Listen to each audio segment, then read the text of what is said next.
Maybe. Okay, cool. Yeah, no, that's perfect. You pretty much have to fucking eat the mic. Okay. Yeah. I didn't have enough breakfast anyway. Yeah. Yeah. Okay. Okay. All right. Shall we start? Yeah, let's start. Okay. 706, Yog Sothoth's Earthly Family. BunnySlippers.com, FoundItemClothing.com are proud sponsors of People's Guide to the Cthulhu Mythos, a weekly podcast about the Cthulhu Mythos and weird fiction.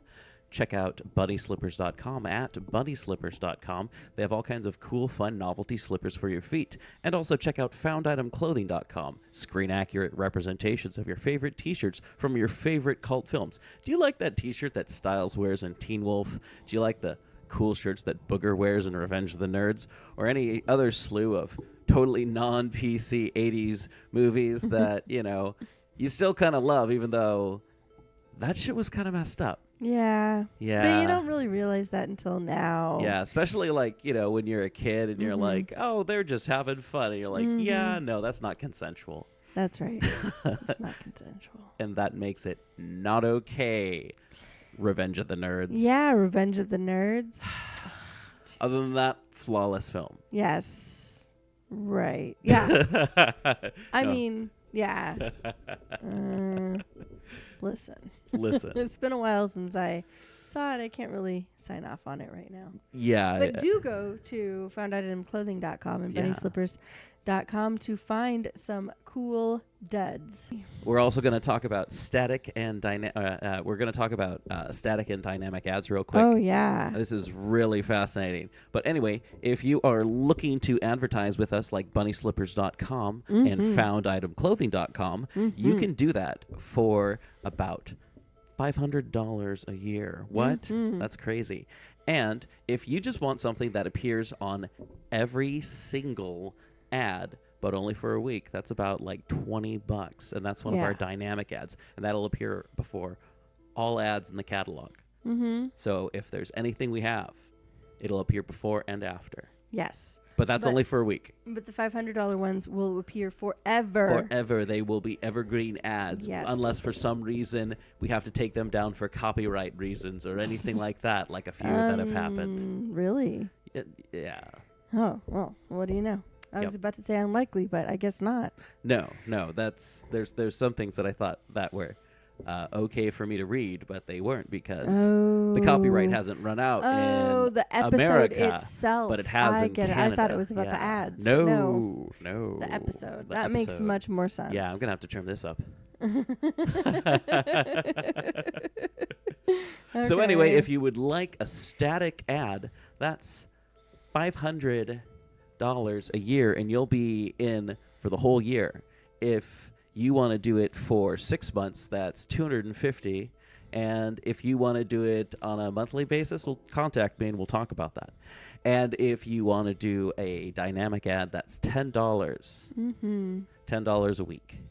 Very nice. Yeah. Anyway, that is a good price. Enough of that. But also, hey, you know, if you want to support the show, PayPal.me/PGTTCM. We had one recently. I have to look this up, so I'm going to have to edit this part out. PGTTCM would like to thank James Wilson for donating $5 to the show.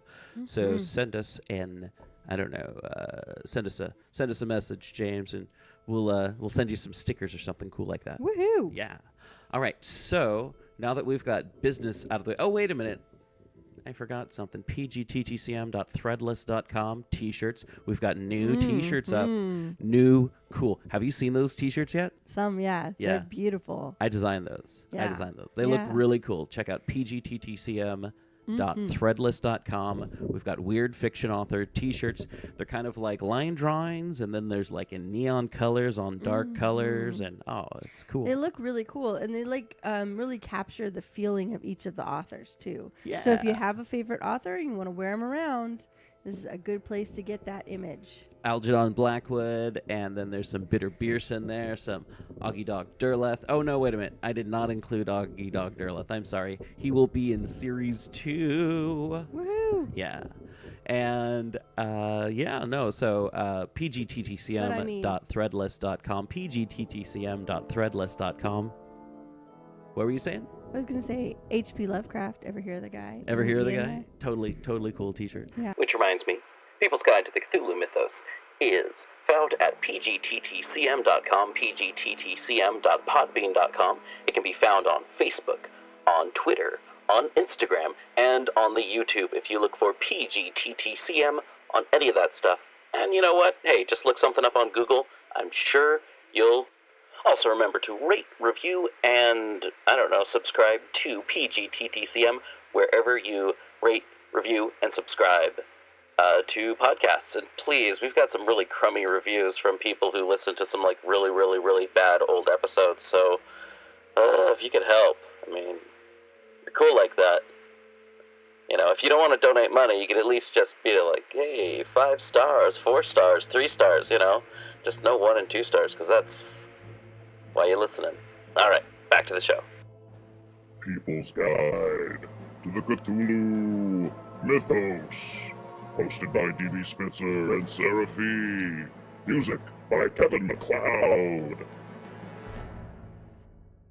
Did you want to talk about the Jewels of Boudoir? Yeah, no. So last reading was a Robert E. Howard Conan story, and Sara just listened to it on the way over. Not just on the way over. I listened to it yesterday. Oh, you listened to it? Okay. Yes. Okay.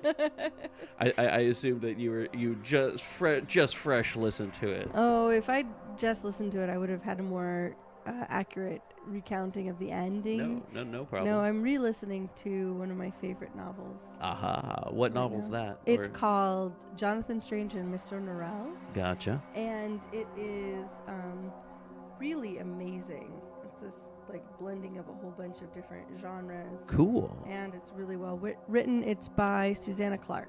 Nice. And I'm listening to it on Audible right now. Start your Audible trial right now by going to audibletrial.com/PGTTCM. Learn more details there. Which is awesome. Yeah. I've actually owned it in many different forms. I have a paperback, I have a hardback, and I have owned it in a different form of audio. But the audiobook is really amazing because it's read by one of my favorite readers. Yeah, it is Simon Preble. Sorry. Oh. I'm sorry. While I was walking home from work the other night, I was listening to the Jewels of Boudoir, and I was like, wait a minute, is this the same narrator who does the Beverly Cleary books? Oh. And the voice just kind of sound very familiar, but not quite. No. But I thought that would be hilarious. The Beverly Cleary books that we're listening to right now are narrated by the guy who played Doogie Howser. Oh, okay. Yeah. Neil Patrick Harris? Exactly. Okay, gotcha. Yes, that good old NPH. Yeah. Yeah. All right. So, no, it's not the same guy at all. Yeah. Okay. No. Check. Okay, cool. No, the guy who did the Jewels of Boudoir had a very strange regional accent. Uh-huh. Yeah. And also mispronounced a bunch of words. Yep. Well, hey. What do you... But it happens to the best of us. What can I say? Public domain recordings. That's right. Hey. That's right. He did record the entire thing. Yep.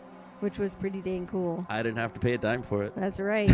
And having recorded some books myself, it is a slog. It is such a slog. No. Yes. As someone who digs through the public domain because they'd rather do that than read stories out loud anymore. Right. All right. So let's talk about those Whateleys. And that Yog Sothoth. I know that you do have some exposure to the Dunwich Horror. Yeah. We've listened to the audio drama at least, and I don't know if you've read any of it necessarily, but I do remember. I don't think I read it actually. I think I read a synopsis of it. Yeah.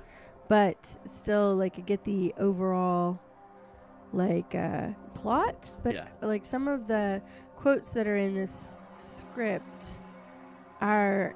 I haven't read that part, and it seems amazing. Yeah. To think about that. Yeah. Yeah, but the next part is in bold. Yep. No.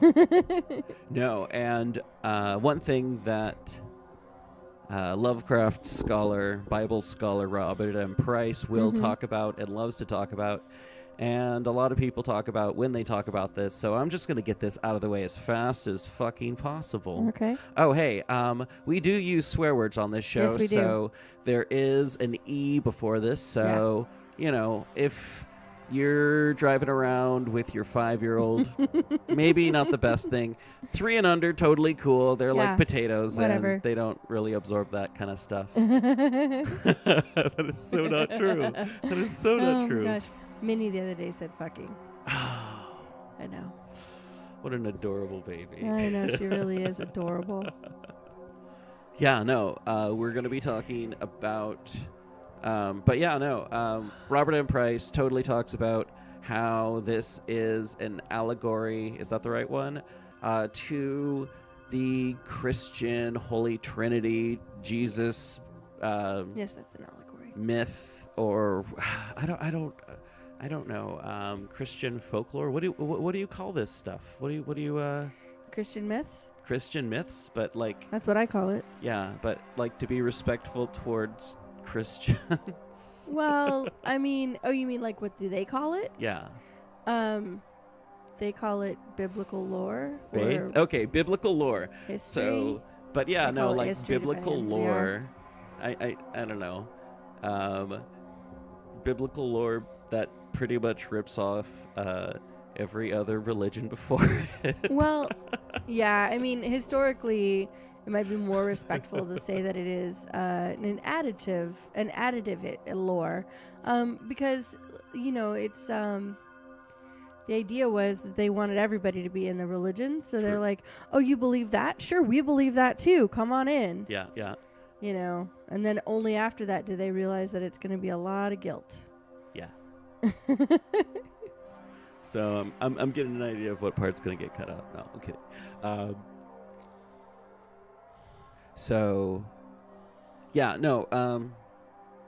The Dunwich Horror is a lot of times compared to the Bible or the story of Jesus, or the structure of Jesus's family. You've got the heavenly father, the earthly father, the mother, the body, the spirit. I don't know what, Father, Son, and Holy Ghost, and the other brother from the same mother. The Dunwich Horror is like the Holy Spirit. It's this ethereal entity that can only be seen if you cast a magic spell on it. I don't know if that's true about the Holy Spirit, but No, that's not how the Holy Spirit is supposed to work anyway. okay. Well, I mean, that's how Yog Sothoth's son, unnamed spirit guy. Yeah. The Dunwich Horror works. So. Oh, is that what we're calling him? With the dust of Ibn Ghazi. Yeah. Ah. Yeah. I don't know if Wilbur Whately's supposed to be the Dunwich Horror or if it's Well, that's what you get his the brother. idea is. Yeah. But maybe the Dunwich Horror is the entire incident. It's like true, the horror true. thing that happened in Dunwich. Yeah. I don't remember from the story if people outside of the Whately family get mauled or... Oh, yeah, hurt. no, because the creature, Elmer Fry's place at Clearwater Glen, or people are like, no, you're getting it wrong. But yeah, no, I mean, you know what I mean. But yeah, the thing, tears houses apart Right. and, goes after livestock and generally messes everything up. Well, Like sounds like kaiju something- level messing stuff up. Imagination culled up the shocking form of the fabulous Yog Sothoth, only a congeries of iridescent globes, yet stupendous in its malign suggestiveness. Hazel-heeled in H.P. Lovecraft, the horror in the museum. Is Yog Sothoth is coterminous with all time and space, yet is supposedly locked outside of the universe we inhabit. Its cosmic nature is hinted at in the passage from Through the Gates of the Silver Key, 1934, by Lovecraft and E. Hoffman Price. It was an all-in-one and one-in-all of limitless being in self, not merely a thing of one space-time continuum, but allied to the ultimate animating essence of existence's whole unbounded sweep, the last utter sweep which has no confines and which outreaches fancy and mathematics alike. It was perhaps that which certain secret cults of Earth have whispered of as Yog Sothoth, and which has been a deity under other names, that which the crustaceans of Yoggoth worship as the Beyond One, and which the vaporous brains of the spiral nebulae know by an untranslatable sign. Yog Sothoth sees all and knows all. To please this deity could bring knowledge of many things. However, like most beings in the mythos, to see it or to learn too much about it is to court disaster. Some authors state that the favor of the god requires a human sacrifice or eternal servitude. According to the genealogy Lovecraft devised for his characters, later published as Letters 617 in Selected Letters, Yog Sothoth is the offspring of the nameless mists which were born of the deity Azathoth. Yog Sothoth mated with Shub-Niggurath to produce the twin deities Nug and Yeb, while Nug sired Cthulhu through parthenogenesis. In Lovecraft's short story, The Dunwich Horror, Yog Sothoth impregnates a mortal woman, Lavinia Whately, who then gives birth to two sons, the humanoid Wilbur Whately and his more mysterious, monstrous, unnamed brother. Unnamed Dunwich Horror. Written in 1928, The Dunwich Horror was first published in the April 1929 issue of Weird Tales. Who created this deity and wrote this story? It doesn't say. Wild guess. I'm gonna guess it was H.P. Lovecraft. Ever hear of the guy? Ever hear of the guy? No. What? Who? I didn't. All right. I totally forgot to write that part down, but it's kind of important. Okay. Do you want me to start the paragraph over? No. Okay. No, I'm probably going to leave this in too. All right. It takes place in Dunwich, a fictional town in Massachusetts. It is considered one of the core stories of the Cthulhu mythos. The Dunwich Horror is one of the few tales Lovecraft wrote wherein the heroes successfully defeat the antagonistic entity or monster of the story. Old Whately, Lavinia Whately's aged and half-insane father, about whom the most frightful tales of magic had been whispered in his youth. He has a large collection of rotting ancient books and parts of books, which he uses to instruct and catechize his grandson Wilbur. He dies of natural causes on August 2nd, 1924. Whately was given no certain first name by Lovecraft, though Fungi from Yoggoth mentions a John Whately. Lavinia Whately, one of Lovecraft's very few female characters, born circa 1878, Lavinia Whately is the spinster daughter of Old Whately, whose mother met an unexplained death by violence when Lavinia was 12. She is described as a somewhat deformed, unattractive albino woman, a lone creature given to wandering amidst thunderstorms in the hills and trying to read the great odorous books which her father had inherited through 2 centuries of Whately's. She had never been to school, but was filled with disjointed scraps of ancient lore that Old Whately had taught her. Isolated among strange influences, Lavinia was fond of wild and grandiose daydreams and singular occupations. Elsewhere she is called slatternly and crinkly-haired. In 1913, she gave birth to Wilbur Whately by an unknown father, later revealed to be Yog Sothoth. On Halloween night in 1926, she disappeared under mysterious circumstances, presumably killed or sacrificed by her son. Wilbur Whately, born February 2nd, 1913. Groundhog's Day. At 5 a.m. to Lavinia Whately and Yog Sothoth, described as a dark, goatish-looking infant. Neighbors refer to him as Lavinia's black brat. He shows extreme precocity. Within 3 months of his birth, he had attained a size and muscular power not usually found in infants under a full year of age. At 7 months, he began to walk unassisted, and he commenced to talk at the age of only 11 months. At 3 years of age, he looked like a boy of 10, while at 4.5, he looked like a lad of 15. His lips and cheeks were fuzzy with a coarse, dark brown hair, and his voice had begun to break. Though he shared his mother's and grandfather's chinlessness, his firm and precariously shaped nose united with the expression of his large, dark, almost Latin eyes to give him an air of, well, nigh preternatural intelligence. Lovecraft writes, though at the same time he is exceedingly ugly, there being something almost goatish or animalistic about his thick lips, large, pored yellowish skin, coarse, crinkly hair, and oddly elongated ears. He dies at the age of 15 after being mauled by a guard dog while breaking into the Miskatonic Library on August 3, 1928. His death scene allows Lovecraft to provide a detailed description of Wilbur's partly non-human anatomy. The thing that lay half bent on its side in a fetid pool of greenish-yellow ichor and tarry stickiness was almost 9 feet tall, and the dog had torn off all the clothing and some skin. It was partly human beyond a doubt, with very man-like hands and head, and the goatish, chinless face had the stamp of the Whately upon it.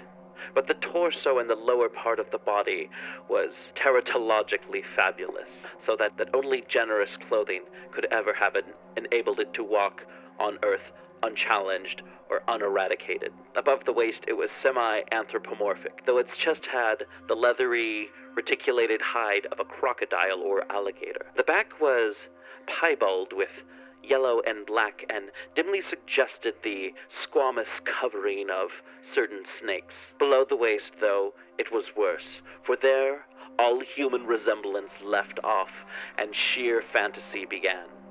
The skin was thickly covered with coarse hair, and from the abdomen a score of long greenish-gray tentacles with red-sucking mouths protruded limply. Their arrangement was odd, and seemed to follow the symmetries of some cosmic geometry unknown to Earth or the solar system.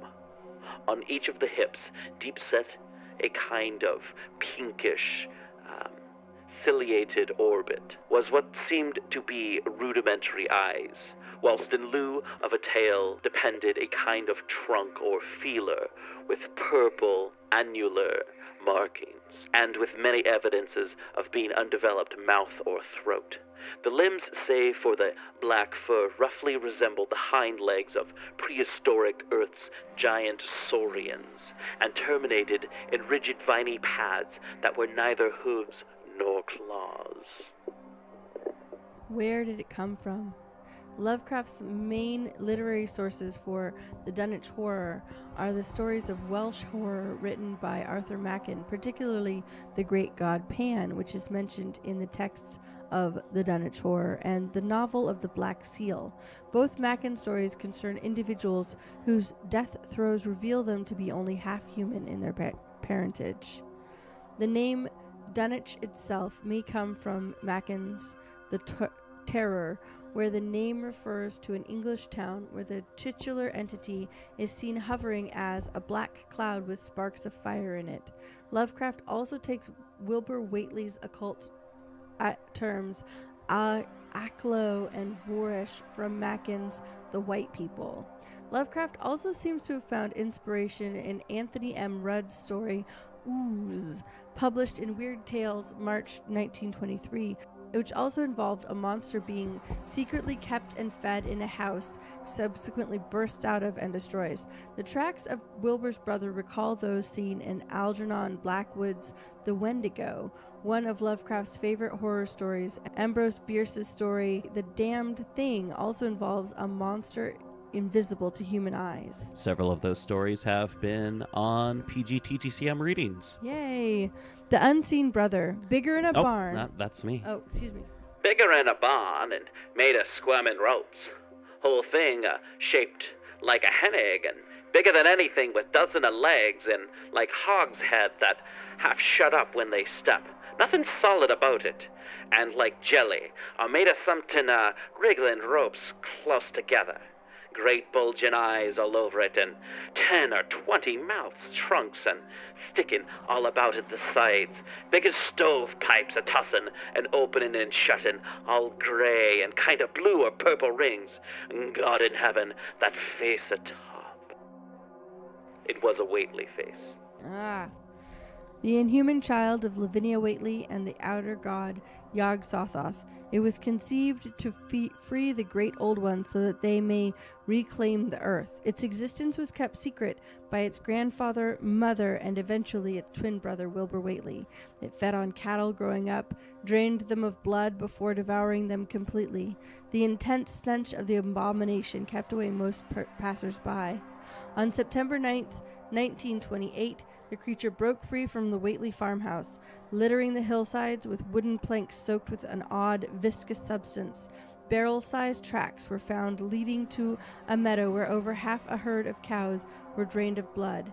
In its natural state, the being is invisible to the human eye, but a magical spell can render it visible. Thanks to Professor Henry Armitage and his fellow colleagues at Miskatonic University, atop of Sentinel Hill.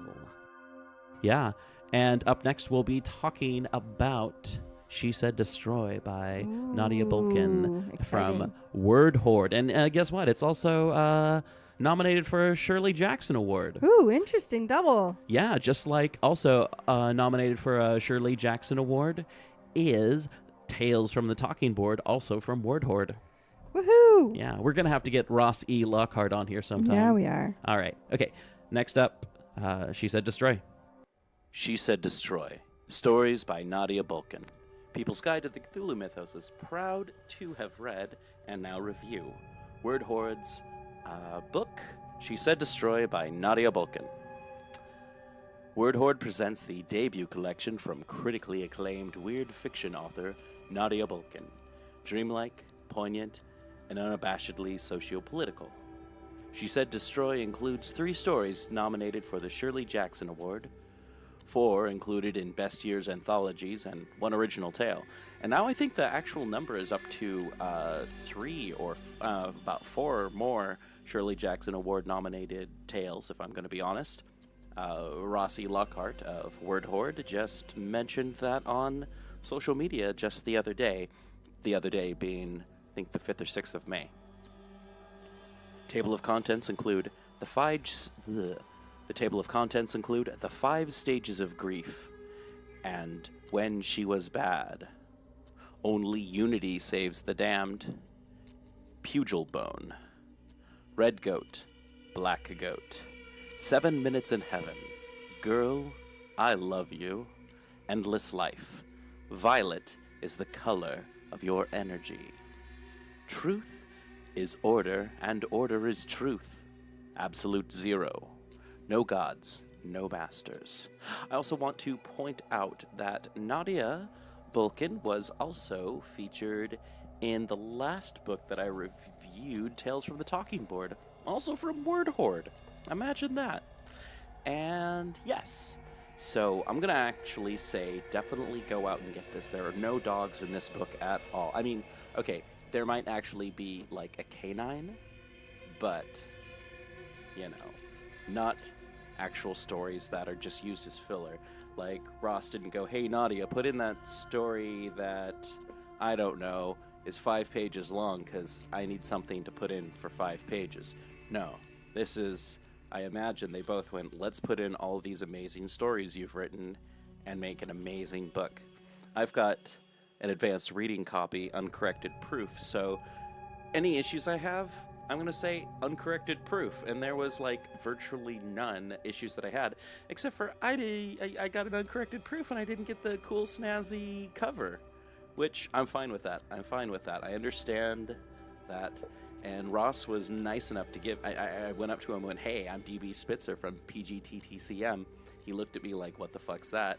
And I'm like, I review books for a podcast. He's like, here.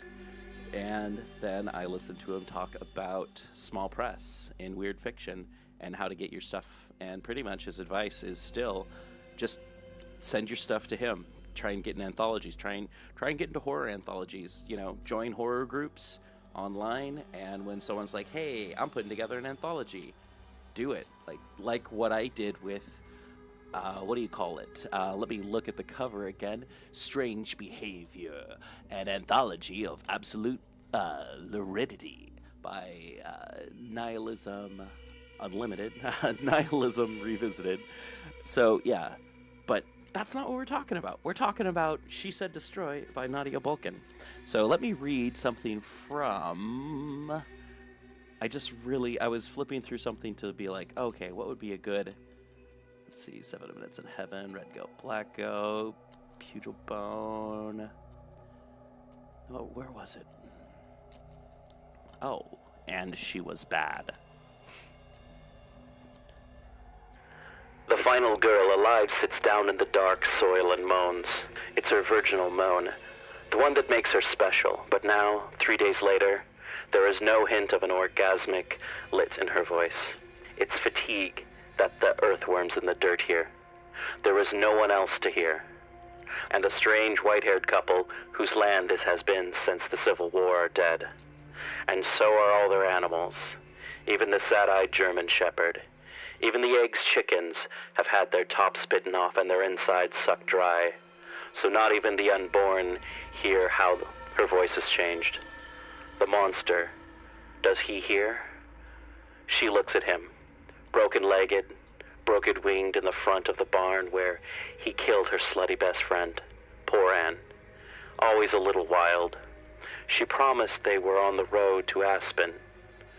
She promised no wrong turns. Great intro to a story. I really hope you go out and pick up She Said Destroy. It's available on Amazon. I'm going to guess somewhere around 12 to 15 bucks.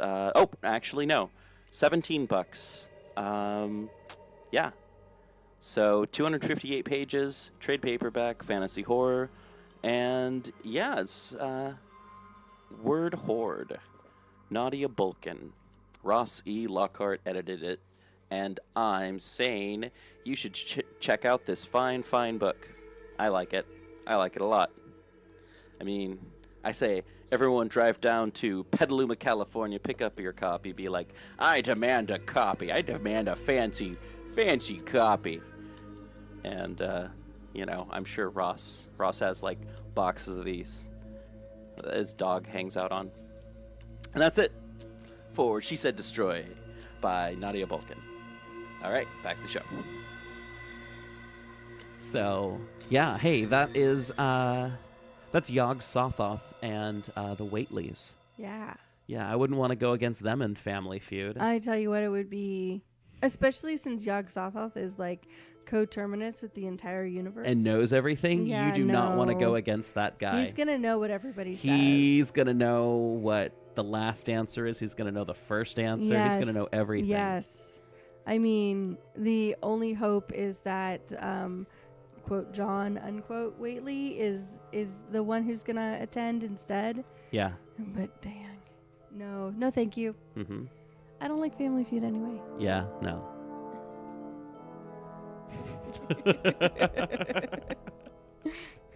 So yeah, what about those Whateleys? What about this? What are your thoughts on the Dunwich horror?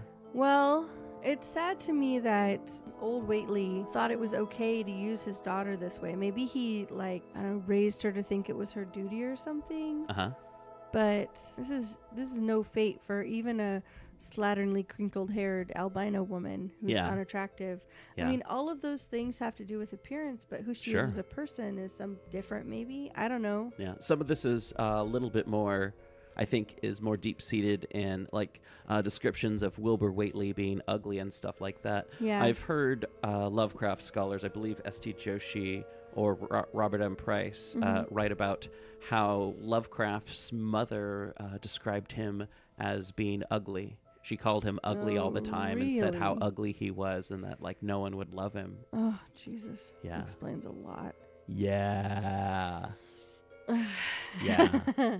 So, but I still think it's really sad that it is. old Whately would think that this was a way to use his daughter. Yeah. And that her whole life was just about being isolated and only having her dad as company until she's basically raped by a god and then is basically later on eaten by her son.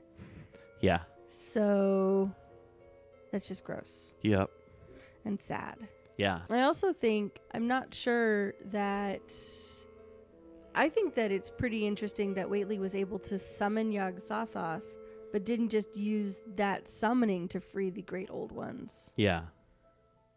That's an interesting choice, right? Well, I mean, it's summon Yog Sothoth, and Yog Sothoth can open the gate. Yeah. Because Yog Sothoth is the gate and the key. He's the all-in-one. Right, and that's he what I can heard. free all of the great old ones. Mhm. So Yog Sothoth is the key, literally, to freeing all the great old ones. So Right.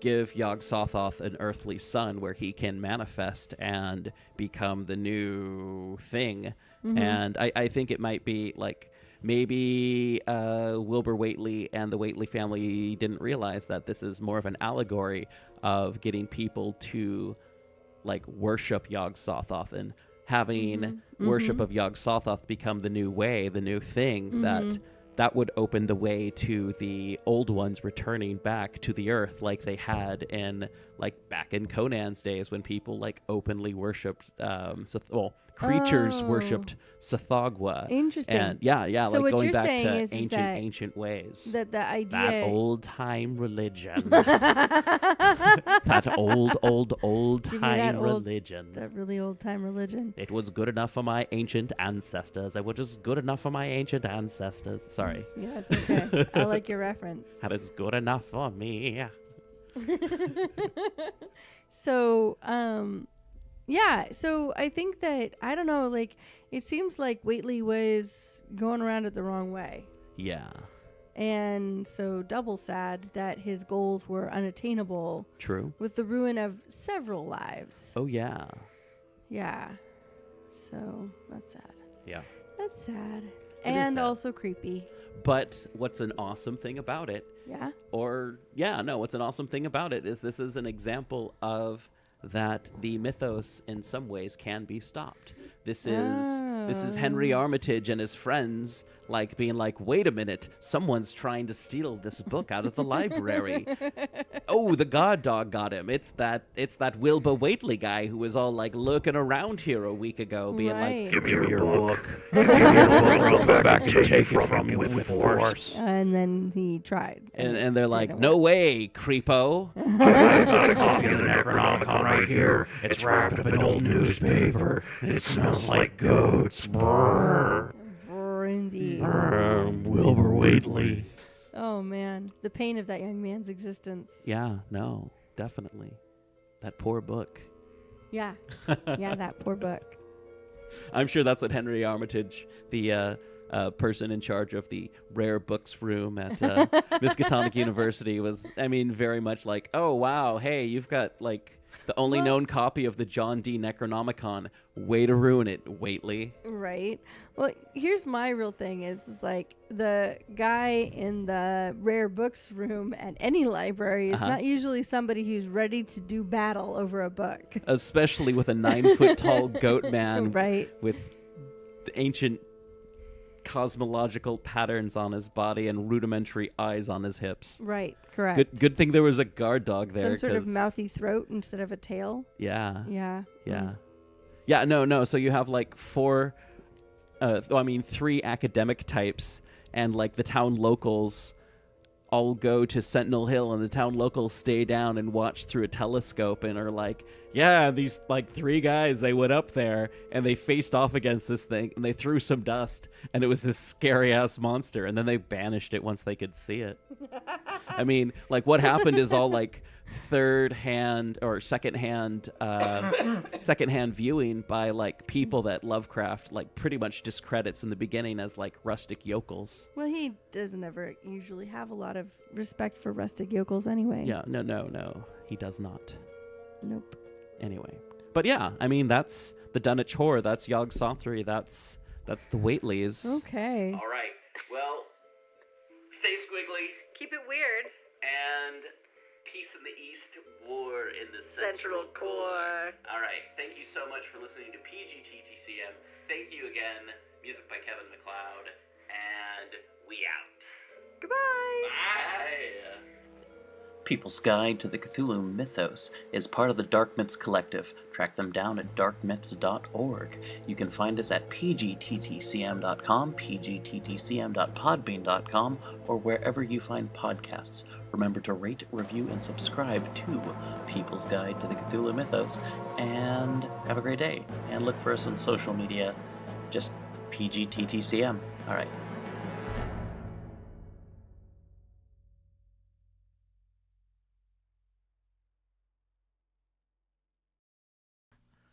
Oh, really? Yeah. Oh, do you want to go see Pacific Rim? 2? Yes. I I hear it's entirely missable. I but- I want to see Pacific Rim 1. Oh man! Well, we should watch Pacific Rim 1. Yeah. It is a great metaphor and also moralistic story about why you should never rely on walls to keep people out. Yeah. No, I was at a drive-in and we were watching World War Z, and we kept looking over and being like, we should see that movie instead. But we were locked in pretty tight. I would like to see World War Z. it's Also, missable. probably a great story about why you shouldn't build walls to keep people out. You know what's great? The audiobook for World War Z. Oh, yeah, no, I listened to that. It was awesome. Yeah, the oral history, like the whole thing, why it even exists. Oral history of the zombie wars is Yeah. awesome. Yeah. Yeah, I really liked it. Yeah. Have I ever listened to it? All the time. Really? Yeah. Have you listened Alan to Alda. all the Yeah. Anyway, that's my favorite MASH joke. ha ha ha Or ha. scientific frontier joke. Both of which I really like. Yeah. Have you listened or read The Girl with All the Gifts? No. Have you watched it on Netflix? No. No. Well, you're missing out. You want Okay. some zombie fun? That's some Okay. zombie fun. All right. Yeah. I'm a bit zombied out. I was Right. Currently. Yeah, no, I got zombied out around 2012. It's like, all right, okay, Walking Dead, you're wasting my time. I got better things to do. Well, I'm sorry that the misogynistic tale of Walking Dead has made it so you don't want to see any more zombies. It's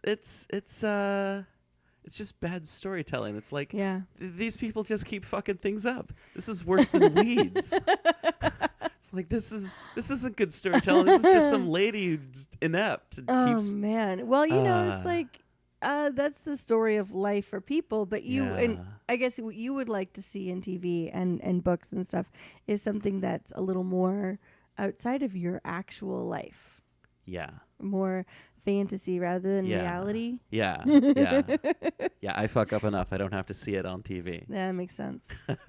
I am in that boat with you. This is part of why I don't watch parenting shows. Yeah? Yeah. I just can't take it. Yeah. Yeah. What about The Parent Trap? Well, The Parent Trap is different. And do you mean the Lindsay Lohan version? Starring Lindsay Lohan and Lindsay Lohan? Or do you mean the Haley Mills and Haley Mills version? Because I have definite opinions about each of them. I'm just talking about just the scenario in general. Oh, yeah, no. Well, okay, so all right, the scenario in general where you discover that you have some missing family member and then meet a parent you didn't know about. Yes. Since this happened in my own life, and it never happens like it happened in my life in movies, I kind of find the whole thing like laughable and silly. Yeah. Yeah. Hmm. Yeah. Yeah. Okay.